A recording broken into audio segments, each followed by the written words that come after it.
प्रिय विद्यार्थियों, आज हम जो मेटल वेरिएंस है उसके बारे में विस्तृत चर्चा करेंगे। जैसा कि मैंने कल आपको बताया था कि मेटेरियल कॉस्ट वेरिएंस के अंतर्गत आप किस तरीके से कैलकुलेशन करते हैं। उसमें आपके स्टैंडर्ड कॉस्ट होती है और एक्चुअल कॉस्ट कैलकुलेट की जाती है, और उन दोनों की जो आती है उसको माइनस करके मार्जिनल स्टैंडर्ड कॉस्ट में से एक्चुअल कॉस्ट को माइनस करके एमसीवी याद किया जाता है। अब हम इसके लेंगे मटेरियल प्राइस वेरिएंस। यह सामग्री लागत विचरण का वह भाग है जो कि उल्लेखित प्रभाव मूल्य तथा दिए गए वास्तविक मूल्य में अंतर के कारण होता है। इसके अंतर्गत जब हम कैलकुलेशन करते हैं तो जो परिमाप मूल्य है और जो वास्तविक मूल्य है उन दोनों की गणना करते हैं, और जो डिफरेंस आता है उसको मल्टीप्लाई करते हैं हम वास्तविक मात्रा से। इस प्रकार आप ये कह सकते हैं कि material price variance equal to standard price minus actual price. इन दोनों का जो डिफरेंस आएगा उसको हम एक्चुअल क्वांटिटी से मल्टीप्लाई कर देते हैं, और जो रिजल्ट आता है वो आपके मेटेरियल प्राइस वेरिएंस कहलाता है। यह वास्तविक मूल्य प्रभाव मूल्य से कम है। यदि वास्तविक मूल्य प्रभाव मूल्य से कम है तो गणना से परिणाम धनात्मक होगा, और जो रिजल्ट है, जो वेरिएंस है, वो फेवरेबल होगा। और यदि इसके विपरीत आता है तो जो वेरिएंस है वो एडवर्स होगा। दूसरा है आपके सामग्री उपयोग विचरण, मटेरियल यूज वेरिएंस। यह सामग्री लागत विचरण का वह भाग है जो कि उल्लेखित प्रमाण मात्रा तथा प्रयुक्त वास्तविक मात्रा में अंतर के कारण होता है। मतलब स्टैंडर्ड क्वांटिटी क्या थी और एक्चुअल में जो क्वांटिटी है वो क्या ही है, इन दोनों का जो डिफरेंस है उसको जो स्टैंडर्ड प्राइस है उससे मल्टीप्लाई कर दिया जाता है, और जो आपके मटेरियल यूजेज वेरिएंस आता है इसको निम्न फार्मूला द्वारा आप ये देख सकते हैं कि material use variance equal to standard quantity minus actual quantity.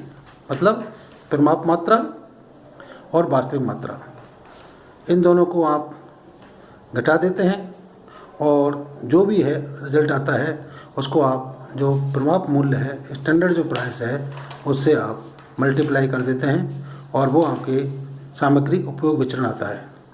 यदि वास्तविक मात्रा परिमाप मात्रा से कम है तो रिजल्ट पॉजिटिव होगा, फेवरेबल होगा, और यदि गणना इसके विपरीत आती है तो आपके यदि परिमाप मात्रा अधिक है, वास्तविक मात्रा कम है, तो आपके जो रिजल्ट है वो आपके अनफेवरेबल होगा।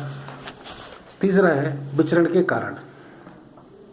दोषमुक्त युक्त सामग्री का प्रयोग, संयंत्र एवं मशीन में खराबी, सामग्री के प्रयोग में लापरवाही, सामग्री की चोरी, अकुशल श्रमिक, उत्पादन प्रक्रिया में निरंतर नवीन प्रयोग, परिमाप मात्रा का लागत निर्धारण आदि इसके कारण हो सकते हैं। इनको आप इस तरीके से कह सकते हैं। आप नंबर फर्स्ट है कि जो सामग्री है यदि वो दोष मुक्त है, पहला कारण हो सकता है कोई आपके प्लांट और मशीनरी में कोई खराबी आई है, दूसरा कारण हो सकता है आपका जो मटेरियल है उसके प्रयोग में कोई लापरवाही बरती गई है, तीसरा कारण वो हो सकता है सामग्री की कोई चोरी हुई है, चौथा कारण वो हो सकता है अकुशल श्रमिक, उत्पादन प्रक्रिया में निरंतर नवीन प्रयोग, और जो स्टैंडर्ड क्वांटिटी है यदि उसका निर्धारण गलत तरीके से किया जाता है तो भी आपके इसके कारण हो सकते हैं। आगे चौथा जो दूसरा आता है सामग्री मिश्रण वेरिएंस, मटेरियल मिक्स वेरिएंस।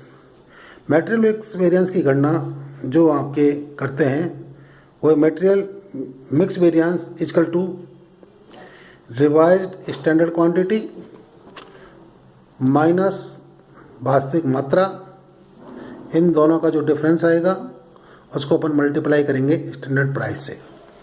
अर्थात आप ये कह सकते हैं कि MMV material mixed variance RSQ का मतलब revised standard quantity minus actual quantity, इन दोनों का डिफरेंस RSQ में से AQ घटाएंगे और जो आएगा उसको आप स्टैंडर्ड प्राइस से मल्टीप्लाई कर देंगे। ये आपका फार्मूला है। यदि वास्तविक मात्रा संशोधित प्रमाप मात्रा से कम है तो विचरण अनुकूल कहा जाता है और विपरीत स्थिति में जो विचरण है वो आपके एडवर्स कहलाता है। ये आपका दूसरा है। इसमें सामग्री उत्पादन विचरण मटेरियल यील्ड वेरिएंस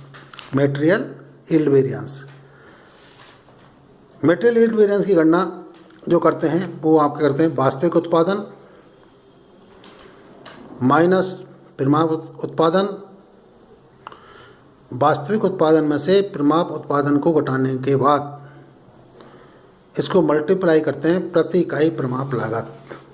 इसको आप इस तरीके से लिख सकते हैं, material use variance equal to actual yield minus standard yield multiply standard cost per unit.